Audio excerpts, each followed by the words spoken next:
मैं रवीश कुमार। देश का चुनाव आयुक्त कैसा हो? क्या ऐसा हो कि घुटने पर झुक जाए, प्रधानमंत्री के खिलाफ जांच करने से हिचक जाए या दबाव पड़ने पर हां में हां मिलाने लगे? चुनाव आयुक्तों की नियुक्ति की प्रक्रिया को लेकर सुप्रीम कोर्ट के संविधान पीठ से जो आवाजें आ रही हैं उसे ध्यान से सुनिए। हाल के वर्षों में जो होता दिख रहा था, जिसे कहने की हिम्मत कोई नहीं कर पा रहा था, क्या सुप्रीम कोर्ट के संविधान पीठ से उन्हीं बातों को नहीं कहा जा रहा है? क्या हमारा चुनाव आयोग निष्पक्ष है? क्यों अदालत को कहना पड़ा कि चुनाव आयुक्त ऐसा हो जो प्रधानमंत्री के खिलाफ जांच करने से ना हिचके? क्या अदालत की यह बात केवल कल्पना पर आधारित है या वाकई ऐसा कुछ हुआ है जिसे हम सामने रखकर अदालत की इस टिप्पणी को देख सकते हैं? तो मेरे साथ फ्लैशबैक में आपको चलना पड़ेगा। महीना अप्रैल का और साल 2019, मामला ओडिशा के संबलपुर के चुनाव पर्यवेक्षक का मोहम्मद मोहसिन नाम के आईएएस अफसर ने प्रधानमंत्री के हेलीकॉप्टर की जांच कर दी। इस कारण उनका हेलीकॉप्टर 15 मिनट की देरी से उड़ा। जस्टिस जोसेफ का यह कथन तो काल्पनिक था कि चुनाव आयुक्त ऐसा हो कि प्रधानमंत्री की जांच करने से भी ना हिचके, मगर मोहम्मद मोहसिन का यह कदम वास्तविक था, जिसके लिए चुनाव आयोग ने उन्हें निलंबित कर दिया। मोहम्मद मोहसिन ने अपने निलंबन की चुनौती केंद्रीय प्रशासनिक पंचायत कैट में दी। कैट ने निलंबन पर रोक लगा दी। आरोप लगा कि चुनाव पर्यवेक्षक मोहम्मद मोहसिन ने प्रधानमंत्री की सुरक्षा में लगी एसपीजी के निर्देशों के अनुसार काम नहीं किया। तब विपक्ष ने सवाल उठाया कि ऐसा कोई नियम है भी नहीं कि चुनावों के दौरान जांच से किसी को छूट मिली हो। कैट ने कहा कि कर्नाटक के मुख्यमंत्री एचडी कुमारस्वामी की निजी गाड़ी की तो चुनाव अधिकारियों ने कई बार जांच की है, उनके खिलाफ तो कार्रवाई नहीं हुई है। ओडिशा के मुख्यमंत्री की गाड़ी की जांच हुई है, इसलिए यह नहीं कहा जा सकता कि जिन्हें एसपीजी की सुरक्षा मिली है उन्हें हर चीज से छूट है। एनडीटीवी के रिपोर्टर अरविंद गुणाशेखर ने लिखा है कि कैट ने इस बात का भी उल्लेख किया है कि कर्नाटक में प्रधानमंत्री की रैली में काले रंग का एक बक्सा देखा गया, मगर कोई कार्रवाई नहीं हुई। कैट के इस आदेश के बाद चुनाव आयोग ने आईएएस अधिकारी मोहम्मद मोहसिन का निलंबन वापस ले लिया और कहा कि अपने राज्य के कैडर में जाएं और वहां राज्य सरकार अनुशासनात्मक कार्रवाई करेगी। यह सब उस समय के अखबारों में छप चुका है। यह कहानी बताती है कि इस देश में मोहम्मद मोहसिन नाम के एक अफसर हैं जिन्होंने प्रधानमंत्री का हेलीकॉप्टर चेक कर दिया, मगर चुनाव आयोग ने ही निलंबित कर दिया। सुप्रीम कोर्ट में बहस हो रही है कि चुनाव आयुक्त ऐसा होना चाहिए जो प्रधानमंत्री की जांच करने से भी ना हिचके। उस समय चुनाव आयोग ने कहा कि ऐसा कोई आदेश है कि एसपीजी सुरक्षा प्राप्त व्यक्तियों की जांच नहीं होगी। एनडीटीवी के अरविंद गुणाशेखर ने लिखा था अपनी रिपोर्ट में कि मोहम्मद मोहसिन के निलंबन के आदेश में ऐसे किसी आदेश का उल्लेख नहीं है। 26 अप्रैल 2019 की इस रिपोर्ट में लिखा गया है कि चुनाव आयोग से जवाब नहीं आया कि क्या आयोग ने मोहम्मद मोहसिन को ऐसे प्रावधान के आधार पर निलंबित किया है जो दरअसल वजूद में नहीं है। उस समय कांग्रेस से लेकर आम आदमी पार्टी ने हेलीकॉप्टर को लेकर सवाल उठाए। अब आते हैं सुप्रीम कोर्ट में चल रही बहस पर, या रुकिए इस कहानी को पहले पूरी कर लेते हैं। उस समय मुख्य चुनाव आयुक्त थे सुनील अरोड़ा, चुनाव आयुक्त थे सुशील चंद्रा और अशोक लवासा। उस समय की खबरों को खंगालिए तो पता चलेगा कि प्रधानमंत्री के खिलाफ आचार संहिता के उल्लंघन के 5 मामले सामने आए। उस साल चुनाव आयोग ने चेतावनी दी कि सेना और धार्मिक पहचान के नाम पर वोट नहीं मांगा जाएगा।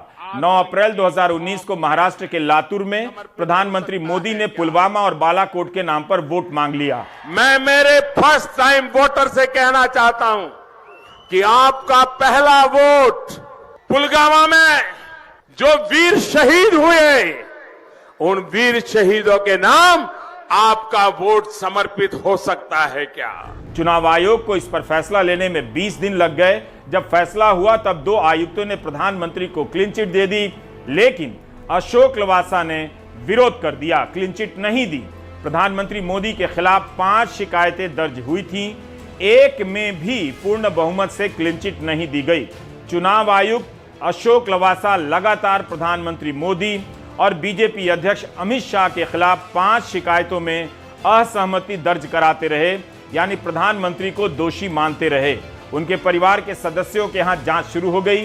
एक्सप्रेस में खबर छपी है कि अशोक लवासा की पत्नी के खिलाफ आयकर विभाग की जांच हो रही है और बेटे पर भी नजर रखी जा रही है। उस समय के अखबारों में पेगासस जासूसी कांड में अशोक लवासा के फोन में भी पेगासस होने की खबरें छपी थीं। याद रखा कीजिए या बीच बीच में पुरानी खबरों को खोजकर पढ़ा भी कीजिए। सुप्रीम कोर्ट में जस्टिस के.एम. जोसेफ की अध्यक्षता में 5 जजों का संविधान पीठ चुनाव आयोग की नियुक्ति प्रक्रिया को लेकर सुनवाई कर रहा है। आयोग की स्वायत्तता और निष्पक्षता को लेकर जो सवाल उठ रहे हैं वो शून्य से नहीं आए, हवा से नहीं आए, बल्कि 2014 के बाद के राजनीतिक परिवेश से पैदा होते हैं। बस आपको पुरानी खबरों को पलटकर देखने की जरूरत है। अदालत के भीतर से आ रही आवाज एक बार फिर से याद दिला रही है कि तब नहीं देख सके तो क्या हुआ, अब भी देख लिया जाए कि कहीं कुछ खत्म तो नहीं कर दिया गया है हमेशा हमेशा के लिए। कितने ही आरोप लगे कि प्रधानमंत्री रैली कर सकें इसलिए चुनाव आयोग की प्रेस कॉन्फ्रेंस टाल दी गई, पुरानी खबर है, सर्च कीजिए। प्रधानमंत्री घोषणा कर सकें इसलिए चुनाव की तारीखों का ऐलान देर से हुआ।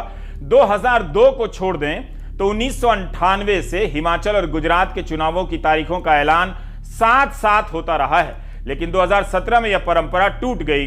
हिमाचल की तारीख के ऐलान के कई दिनों बाद गुजरात चुनावों का ऐलान होता है, जबकि दोनों ही आकार और आबादी के हिसाब से छोटे राज्य माने जाते हैं। उस समय मुख्य चुनाव आयुक्त थे ए.के. ज्योति। इसे भी लेकर सवाल उठे तब भी और इस बार भी। पूर्व चुनाव आयुक्तों ने इसे गंभीर मामला बताया था।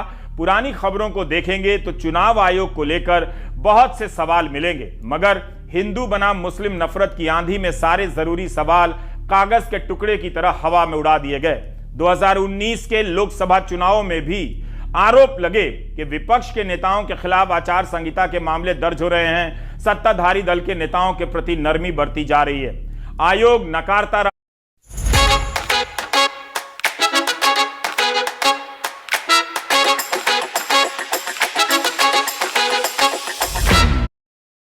में प्रधानमंत्री कार्यालय के साथ ऑनलाइन बैठक में चुनाव आयुक्तों ने हिस्सा ले लिया। उस समय इन 2 आयुक्तों और एक मुख्य आयुक्त के हिस्सा लेने से सवाल उठे कि इससे स्वायत्तता से समझौता होता है। मीडिया खबरों के अनुसार कोरोना महामारी के दौरान प्रधानमंत्री की चुनावी रैलियां पूरी हो जाने के बाद आयोग ने कोरोना की बंदिशें लगाई थी। इसी 4 अक्टूबर को सूत्रों के हवाले से खबरें छपती हैं कि चुनाव आयोग चाहता है कि राजनीतिक दल यह बताएं कि रेवड़ियों की लागत क्या होगी, इन्हें लागू करने का पैसा कहां से आएगा। उस समय प्रधानमंत्री रेवड़ियों के खिलाफ बहस चला रहे थे, लेकिन गुजरात और हिमाचल के चुनाव में रेवड़ियों का क्या हाल है, आप राजनीतिक दलों और खासकर बीजेपी के भी घोषणा पत्र को पढ़ सकते हैं। 2 राज्यों में चुनाव है, हिमाचल में और गुजरात में। 8 तारीख को परिणाम दोनों राज्यों के आने हैं। इलेक्शन कमीशन को इसकी सफाई देश की जनता के सामने देनी चाहिए, क्योंकि वो एक कॉन्स्टिट्यूशनल अथॉरिटी है देश की, कि जब 2 राज्यों के चुनाव के परिणाम साथ में आ रहे हैं तो एक चुनाव जो हिमाचल का उसकी तारीख की घोषणा आप 14 को करते हैं और दूसरे चुनाव की घोषणा आज 3 नवंबर को आप कर रहे हैं। कोई जस्टिफिकेशन, कोई कारण, कोई दबाव, ये खुलासा देश चाहता है कि इलेक्शन कमीशन, जो कि एक निष्पक्ष बॉडी और कॉन्स्टिट्यूशनल बॉडी मानी जाती है, उससे हम उम्मीद करते हैं। सेकेंडली, इतने चुनावों की घोषणाएं हमने देखी है। हिमाचल के चुनाव की घोषणा एक स्पेशल घोषणा थी, उसमें 14 तारीख को नोटिफिकेशन जारी होता है और कोड ऑफ कंडक्ट इम्पोज हो रहा है 17 को, क्योंकि 16 तारीख को प्रधानमंत्री जी की रैली थी और उस रैली को उनको सरकारी संसाधनों से करना था। एक्चुअली दी अनाउंसमेंट में बहुत सारी चीजों को बैलेंस करना है, जिसमें there is a tradition of counting it together, there is whether, there is a difference between the date of last term of the assembly, the number of days on which MCC would be introduced. So there are a large number of factors. So there are certain factors which let me tell you in case, this particular case. Announcement जो आज हम कर रहे हैं वो अभी भी last date of जो टर्म है असेंबली का वो 18 फरवरी 2023 में है, उससे 110 दिन पहले है। Still it is quite in advance, there is still time. but then it gets constrained by or limited by, or we have to factor in the elections in the other state. Then, from counting, 72 days gap between announcement, this is on 8th of December and the 18th of February. Still, there is a 72 days gap. तब जब विपक्ष के नेता चुनाव आयोग पर सवाल उठाया करते थे तो उनका मजाक उड़ता था। कहा जाता था कि जनता वोट नहीं दे रही है, हार जा रहे हैं, इसलिए हताशा में आयोग को निशाना बना रहे हैं। संविधान के पीठ में justice K M. Joseph, justice Ajay Rastogi, justice C T. Ravi Kumar, justice Aniruddha Bose, justice Hrishikesh Roy शामिल हैं। वकील प्रशांत भूषण की याचिका पर सुनवाई चल रही है, अब फैसला आना बाकी है। मामला यह है कि पंजाब काडर के आईएएस अधिकारी अरुण गोयल शुक्रवार के दिन स्वैच्छिक सेवानिवृत्ति लेते हैं, रिटायर हो जाते हैं। शनिवार को चुनाव आयुक्त बना दिए जाते हैं, अधिसूचना जारी हो जाती है और सोमवार को चुनाव आयुक्त का पदभार ग्रहण कर लेते हैं। यह जल्दबाजी क्यों की गई? जस्टिस अजय रस्तोगी ने पूछा कि 24 घंटे में नियुक्ति हो भी गई, इस आपाधापी में आपने कैसे जांच पड़ताल की? जस्टिस बोस ने कहा कि इतनी रफ्तार से इनकी नियुक्ति संदेह पैदा करती है। जस्टिस रस्तोगी की यह पंक्ति चुनाव आयोग के इतिहास में हमेशा ही गूंजती रहेगी कि उसी दिन प्रक्रिया, उसी दिन मंजूरी, उसी दिन आवेदन और उसी दिन नियुक्ति। कोर्ट ने पूछा कि चुनाव आयुक्त नियुक्त करने की प्रक्रिया क्या है। सुप्रीम कोर्ट ने कहा कि देश को घुटने के बल झुककर सरकार की हां में हां मिलाने वाला चुनाव आयुक्त नहीं चाहिए। हम उदाहरण के तौर पर कह रहे हैं, मान लीजिए चुनाव आयुक्त को प्रधानमंत्री के खिलाफ कार्रवाई करनी होगी।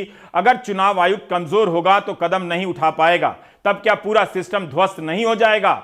यस मैन नहीं चाहिए, ऐसा चुनाव आयुक्त नहीं चाहिए जो सरकार के इशारे पर काम करे। सुप्रीम कोर्ट का संविधान पीठ सरकार से सवाल पर सवाल करता जा रहा था कि क्या जिसे चुनाव आयुक्त के पद पर बिठाया जा रहा है वाकई स्वतंत्र है, निष्पक्ष है। अटॉर्नी जनरल आर वेंकट रमणी सरकार की तरफ से जवाब दे रहे थे। कोर्ट ने बार बार पूछा कि अरुण गोयल को चुनाव आयुक्त कैसे बना दिया गया, हम उन प्रक्रियाओं को देखना चाहते हैं। जस्टिस अनिरुद्ध बोस ने कहा कि हम देखना चाहते हैं कि क्या जिस तरह से नियुक्ति हो रही है उससे इस पद पर कोई स्वतंत्र व्यक्ति आ सकता है। Justice C T. रवि कुमार ने सरकार से पूछा, हमेशा किसी नौकरशाह को ही क्यों चुना जाता है? सरकारी वकीलों का पक्ष था कि चुनाव आयोग एकदम ठीक से काम कर रहा है, नियुक्ति की प्रक्रिया पर सवाल उठाने की जरूरत नहीं। चुनाव आयोग में क्या सुधार हो ताकि इसकी स्वायत्तता खतरे में ना पड़े। सुप्रीम कोर्ट में सुनवाई पूरी हो गई है, 4 दिनों तक चली है और फैसला सुरक्षित है। कोर्ट ने कई अहम सवाल उठाए हैं। बिजली की तेजी से चुनाव आयुक्त की नियुक्ति क्यों की गई? 24 घंटे के भीतर ही नियुक्ति की सारी प्रक्रिया कैसे पूरी कर ली गई? किस आधार पर कानून मंत्री ने 4 नामों को शॉर्टलिस्ट कर लिया? नियुक्ति की प्रक्रिया पर सरकार के जवाब से कोर्ट संतुष्ट नहीं है। केंद्र सरकार का यही जवाब है कि नियुक्ति नियमों के तहत हुई है। अटॉर्नी जनरल आर वेंकट रमणी ने अरुण गोयल की नियुक्ति की फाइल सुप्रीम कोर्ट को सौंप दी है। उन्होंने कहा कि वे इस अदालत को याद दिलाना चाहते हैं कि हम इस पर मिनी ट्रायल नहीं कर रहे हैं। तब जस्टिस जोसेफ ने कहा कि हम इस बात को समझते हैं, अदालत के सवाल बेहद गंभीर हैं। कोर्ट ने पूछा कि नामों की सूची में से 4 नामों की सिफारिश कैसे की गई, प्रक्रिया क्या है? कोर्ट ने कहा कि यह बताइए कि कानून मंत्री ने नामों के विशाल भंडार में से 4 नाम कैसे चुने? अटॉर्नी जनरल ने कहा कि इसका कोई लिटमस टेस्ट नहीं हो सकता। कोर्ट ने पूछा कि विधि और न्याय मंत्रालय ने वो 4 नाम किस आधार पर चुने, उन 4 में से सही का चुनाव आपने कैसे किया? जस्टिस जोसेफ ने कहा कि हम सरकार द्वारा अपनाई गई प्रक्रिया से अधिक चिंतित हैं। चयन प्रक्रिया का क्या मापदंड है जिसका पालन किया गया? अगर इसे ध्यान से चुना गया है तो यह केवल यस मैन की बात होगी।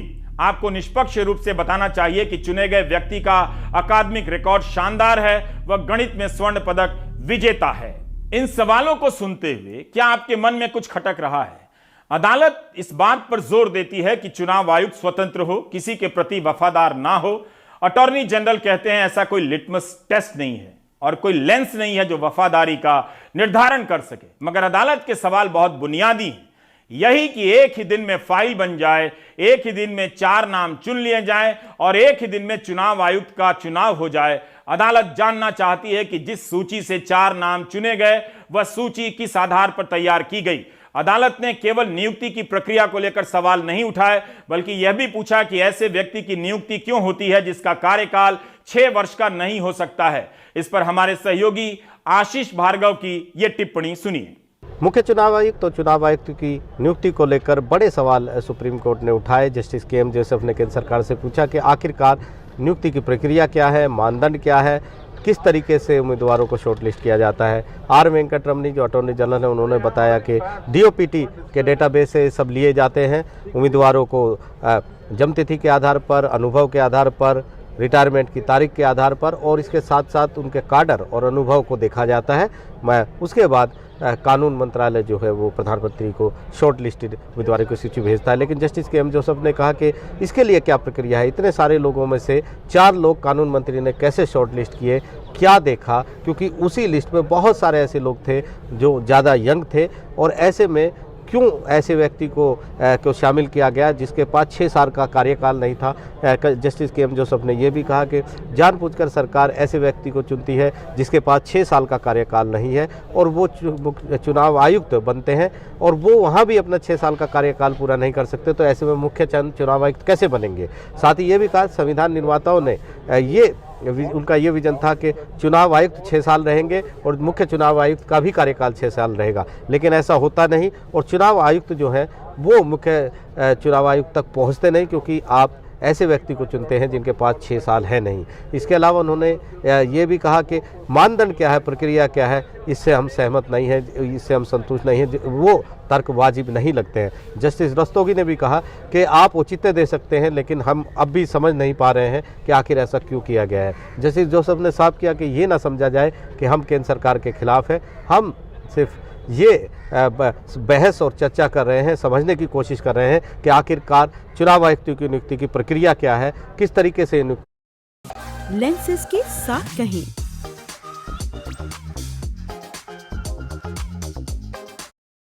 कहना था कि न्यायपालिका को इसमें दखल नहीं देना चाहिए, कोई छुपाव नहीं है। ये जो प्रक्रिया है 1950 से चल रही है, मुख्य चुनाव आयुक्त को चुनाव आयुक्तों में से ही चुना जाता है, ये प्रक्रिया चल रही है और उसी तरीके से सुप्रीम कोर्ट को ये मामले को नहीं सुनना चाहिए। अगर सुप्रीम कोर्ट कार्यपालिका के हर कदम, हर प्रक्रिया पर इस तरह समीक्षा करेगा तो सार्वजनिक धारणा जो है, लोगों में क्या धारणा रहेगी चुनाव आयोग के प्रति, और फिर जो संस्थान है, जो कार्यपालिका, उसकी अखंडता और ईमानदारी को लेकर भी संशय पैदा होगा। तो बड़ी बात उन्होंने कही है, लेकिन अब सुप्रीम कोर्ट ने इस मुद्दे पर फैसला सुरक्षित रख लिया है। कोर्ट बार बार यही सवाल पूछता रहा कि चुनाव आयुक्त बनाने के लिए नामों की सूची कैसे तय होती है। अदालत के सवाल बता रहे हैं कि केंद्र के जवाबों से उसे संतुष्टि नहीं मिल रही है। कोर्ट ने कहा कि एक ही बैच के 40 अधिकारियों को रखा गया है, तो कानून मंत्रालय ने उन 40 में से 4 का नाम किस आधार पर चुना। क्या रिटायर होने वाले अधिकारियों को चुनाव आयुक्त बनाना सही है? क्या वे 6 साल का कार्यकाल पूरा कर पाएंगे? क्या यह तार्किक प्रक्रिया है? अब अदालत की इस एक पंक्ति पर गौर कीजिए। सुप्रीम कोर्ट का संविधान पीठ कहता है कि हम आपको खुलेआम बता रहे हैं कि आप नियुक्ति प्रक्रिया की धारा 6 का उल्लंघन करते हैं। एक और बार पढ़ देता हूं कि हम आपको खुलेआम बता रहे हैं कि आप यानी सरकार नियुक्ति प्रक्रिया की धारा 6 का उल्लंघन करती है। कोर्ट ने कहा कि चुनाव आयुक्तों की नियुक्ति की प्रक्रिया के लिए स्वतंत्र पैनल बनाए जाने की जरूरत है। इंतजार कीजिए कि फैसला क्या आता है। तब तक इस बात को लेकर सोचते रहिए कि चुनाव आयुक्त के पद पर अरुण गोयल की नियुक्ति की फाइल बनती है, आगे बढ़ती है, कानून मंत्री मंजूरी देते हैं, प्रधानमंत्री के पास जाती है, वे मंजूरी देते हैं और राष्ट्रपति अधिसूचना जारी कर देते हैं। यह सब 24 घंटे में हो जाता है। हमारे सहयोगी अरविंद गुणाशेखर ने ट्वीट किया है कि रिजर्व बैंक के बोर्ड की मीटिंग होती है, कैबिनेट की मीटिंग होती है, प्रधानमंत्री नोटबंदी की घोषणा कर देते हैं, 24 घंटे के भीतर ये सब हो जाता है।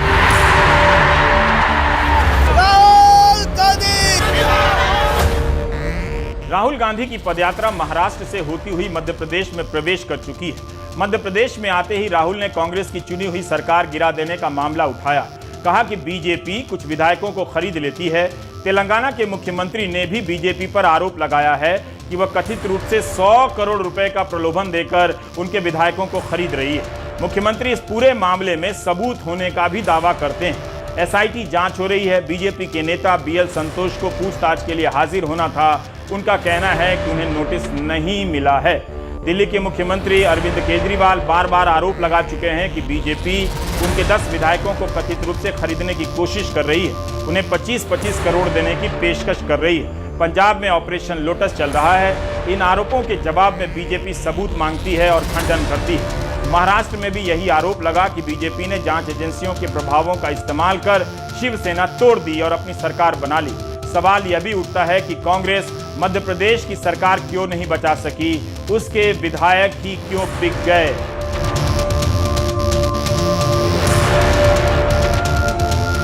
मुझे आज बहुत खुशी हो रही है, मध्य प्रदेश में हम पहला कदम रखे हैं। आपसे बहुत बातचीत होगी, बहुत गले लगेंगे आपसे, किसानों की समस्या समझेंगे। अच्छा, मध्य प्रदेश में हम चुनाव जीत गए,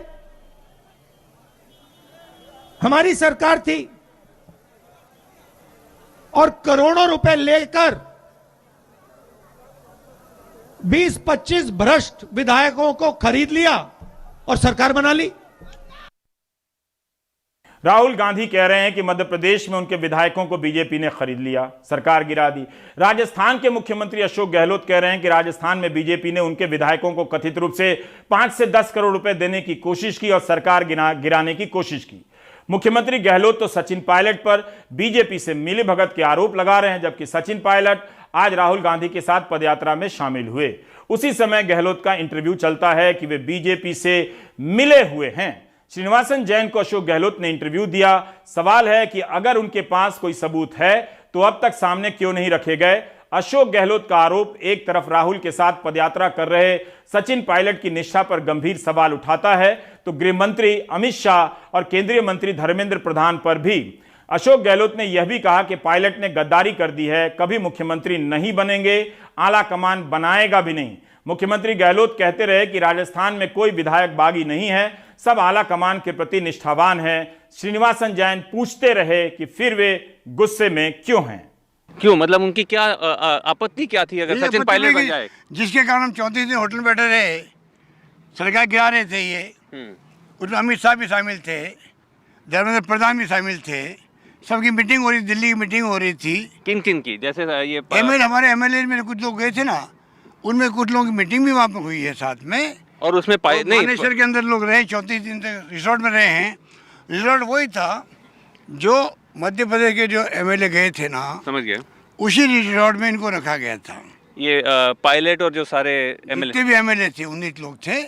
तो ये गुस्सा उनको जब आया कि भाई ये तो गजब हो गया, हम उम्मीद कर नहीं सकते एक पार्टी का अध्यक्ष, देखिए मंत्री कई बार रिवोल्ट कर जाते हैं, पर पार्टी का अध्यक्ष जो होता है अपनी पार्टी गवर्नमेंट को टॉपल करने के लिए विपक्ष से मिल जाए, ऐसा एग्जाम्पल आपको हिंदुस्तान में कहीं नहीं मिलेगा। अशोक गहलोत का यह आरोप तेलंगाना के मुख्यमंत्री और दिल्ली के मुख्यमंत्री के आरोप से कैसे अलग है। वे कहते हैं कि सचिन पायलट प्रदेश के अध्यक्ष थे, सरकार में उप मुख्यमंत्री थे और उनकी ही सरकार गिराने की कोशिश कर रहे थे। अशोक गहलोत ने कहा कि कांग्रेस के विधायक नाराज हो गए कि सचिन पायलट को मुख्यमंत्री बनाया जा रहा है, लेकिन श्रीनिवासन जैन के सवाल उन्हें यह भी कहने पर मजबूर करते हैं कि कांग्रेस आलाकमान भी गलती कर रहा था, कम्युनिकेशन गैप था। क्या गहलोत गुस्से में हैं या पार्टी हाईकमान को भी अब चुनौती दे रहे हैं?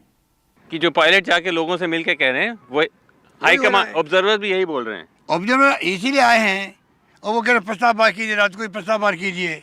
तो एक ऐसा माहौल बन गया, उसके कारण वो सब कुछ हुआ जो कुछ नहीं। लेकिन अगर हाईकमान ने ही ये अगर इशारा दिया था ऑब्जर्वर को कि वो सचिन पायलट के ही पक्ष में ये सब वो करें, सपोर्ट अगर इकट्ठा करें, तो फिर आप तो कह रहे हैं वो हाईकमांड के एमएलएज हैं, तो शायद हाईकमांड ही चाह रही होगी कि पायलट बने। उनको तो नहीं मालूम था ना, वो कैसे चयन कर सकते पायलट को जो आदमियों ने भुगता है 34 दिन तक। हम जानते 34 दिन कैसे निकाले हम लोगों ने। हमें राज्यपाल भवन पे धरना देना पड़ा हम लोगों को, मैं भी शामिल था उसके अंदर।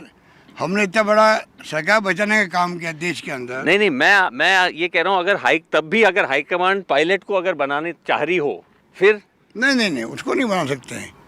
वो कोई ना कोई कम्युनिकेशन गैप हुआ है। आप कह रहे हैं वो उनको नहीं बना, उनको कैसे बना सकते हैं?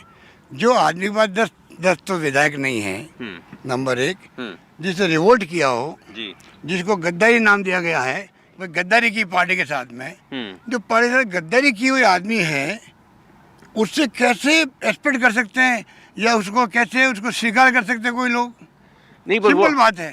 अशोक गहलोत का यह इंटरव्यू दुधारी तलवार की तरह है। एक तरफ सचिन पायलट पर गंभीर आरोप लगा रहे हैं जो इस समय पदयात्रा में राहुल के साथ नजर आए, तो दूसरी तरफ उससे भी गंभीर आरोप लगा रहे हैं कि कांग्रेस के विधायकों को बीजेपी के दफ्तर में 5 करोड़ 10 करोड़ रुपए कथित रूप से दिए गए। अपनी ही पार्टी के विधायकों पर और बीजेपी पर यह आरोप सामान्य नहीं है। बट उन्होंने तो डिनाई किया है कि मैं बीजेपी से तो मेरा कोई लेना देना ही नहीं था। सचिन पायलट नहीं, किसी को डिनाई कर ही नहीं सकता। वो पूरा खेल उन्हीं का था। 10 करोड़ रुपए बांटे गए हैं, मेरे पास प्रूफ है। 10 करोड़ रुपए बांटे गए हैं सबको। मुझे पता नहीं किसको क्या 5 करोड़ मिले, किसको 10 मिले, बल्कि बीजेपी दफ्तर से पैसे उठाए गए दिल्ली के अंदर।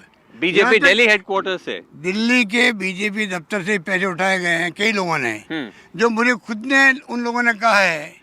तो ये बात सबके सामने है। पायलट कहते हैं कि वे बीजेपी के हाथों नहीं खेल रहे थे। इस सवाल पर अशोक गहलोत कहते हैं कि पायलट गलत बोल रहे हैं। बीजेपी ने इस बगावत को फंड किया, पैसा दिया गया है। तो आप कह रहे हैं कि पायलट जब डिनाई करता है कि मेरा बीजेपी से कोई लेना देना नहीं था। मैं पहली बार सुन रहा हूँ ये बात। तो आप पहली बार सुन रहा हूँ। बट उन्होंने तो कहा है कि आपको कहा होगा। उन्होंने कहा, नहीं मेरे को भी नहीं, मीडिया को कहा है कि मेरा तो बीजेपी से कोई लेना देना था। मैं I was unhappy with in the Congress और मैं चला गया। अगर वो जाके बैठते हैं आईसीसी में हेडक्वार्टर पे, मान लीजिए आज तक इतिहास में 50 साल में देख रहा हूँ, 50 साल में आज तक लोग जाके बैठे हैं, एआईसीसी जाके बैठे हैं, मैडम से जाके मिले हैं, शिकायत दर्ज कर रही है। पहला केस था कि जाके मानेसर में जाके बैठे हो। धर्मेंद्र प्रधान खुद मानेसर आता था वहाँ पर, जो बीजेपी के मंत्री हैं, हमारे 2 लोग इंडिपेंडेंट एमएलए और वहाँ पे जाके बैठ गए थे अलग। उनको होटल में रोका गया, जो कांग्रेस में नहीं थे वो, उनसे जाके धर्मेंद्र प्रधान मिलते थे वहाँ पर। राइट, पूरा खेल उन्हीं का चल रहा था। बट मैम 2 कैंडिडेट्स हैं for chef's position. Mandy, I like things grand. ये देखो किया बगावत, जो भी आप मान के चलिए। आप जो व्हाट यू आर कॉलिंग गद्दारी, वो तो वापस आ गए कांग्रेस में, अभी भी हैं। पहली बार किसी पीसीसी प्रेसिडेंट को बर्खास्त किया गया हो, पहली बार बर्खास्त किया गया उनको। बर्खास्त करने का आज तक कभी रिवाज नहीं है। इस्तीफा मांगते इस्तीफा दे देते हैं।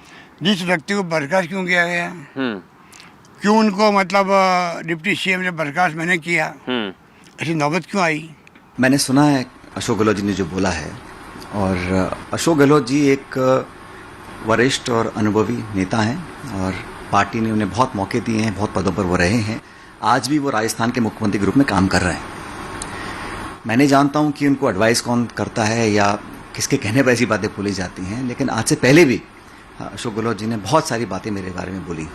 मैं समझता हूं कि इस प्रकार के बिल्कुल झूठे और बेबुनियाद आरोप लगाने की आज ज़रूरत नहीं है। आज ज़रूरत इस बात की है कि हम कैसे कांग्रेस पार्टी को मजबूत करें। राहुल गांधी जी आज निकल रहे हैं भारत जोड़ो यात्रा को लेकर। आज मैं उनके साथ था मध्य प्रदेश में, अगले महीने यात्रा राजस्थान में आ रही है। तो हम सबको मिलकर उस यात्रा को कामयाब बनाना है, क्योंकि आज वो देश की ज़रूरत है। गहलोत साहब के नेतृत्व में 2 बार हमारी सरकार रहते हुए फिर हम हारे। उसके बावजूद तीसरी बार जब पार्टी आला कमान ने कहा कि उनको मुख्यमंत्री बनना है, तो हमने उसको स्वीकार किया। तो आज हमारा जो ध्येय होना चाहिए कि हमारी सरकार दोबारा कांग्रेस कैसे रिपीट कर राजस्थान के अंदर, ये हमारी प्रायोरिटी होनी चाहिए। आज के समय पर एक वरिष्ठ अनुभवी व्यक्ति इस प्रकार की बातें बोले, मैं समझता हूँ बड़ा अनुचित है, उनको शोभा नहीं देता।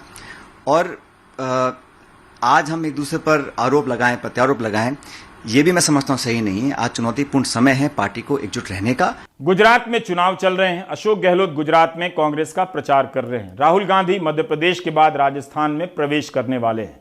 अशोक गहलोत का यह इंटरव्यू कांग्रेस की आंतरिक राजनीति में विस्फोट करेगा या बीजेपी को भी घेरेगा, क्योंकि आरोप यह भी है कि पायलट समर्थक विधायकों ने बीजेपी मुख्यालय से पैसे उठाए हैं। जाहिर है बीजेपी इनकार ही करेगी, कोई जांच एजेंसी आगे तो आएगी नहीं। आ जाए तो बेहतर ही है ऐसे आरोपों की सच्चाई सामने आ जाए। हमारे कोई संबंध नहीं है, वो हमारे प्रतिद्वंदी हैं, दूसरी पार्टी के हैं। उनकी पार्टी के भीतर क्या होता है, हमें एक जागरूक विपक्ष के नाते सतर्क होना होता है। उनका अपना झगड़ा था जिसका निपटारा अभी तक नहीं हुआ। हमारी न मुलाकात हुई, न उनसे कोई लेना देना, वो जाने और कांग्रेस का आलाकमान जाने। 10 करोड़ रुपए की जो बात कह रहे हैं अशोक गहलोत जी की दिए गए, उनके विधायकों को ऑफर दिया गया, एक आध किश्त भी गई, वो पहले भी कहते रहे। एक तो ये फिगर कहाँ से आया ये समझ में नहीं आया, दूसरा जैसे मैंने कहा कि ऐसे आरोप तो मैं भी लगा सकता हूँ और मैंने लगाए भी हैं पब्लिक डोमेन में भी। राहुल गांधी से लेकर अशोक गहलोत तक कांग्रेस के ही विधायकों पर बीजेपी से पैसे लेकर बिक जाने के आरोप लगा रहे हैं। आरोप बीजेपी पर भी लग रहा है। इस क्रम में कांग्रेस ही बिखरती नजर आती है, लेकिन यह सच तो सबके सामने है। गुजरात में अरविंद केजरीवाल कहते हैं कि कांग्रेस के विधायक जीतकर बीजेपी में मिल जाते हैं। कांग्रेस के भीतर की यह राजनीतिक पदयात्रा या गुट यात्रा सड़क पर चल रही भारत जोड़ो यात्रा को ही संदिग्ध बना देती है। बीजेपी को कहने का मौका देती है कि अपनी पार्टी को ही पहले जोड़ लीजिए, बहुत है, आप ब्रेक ले लीजिए।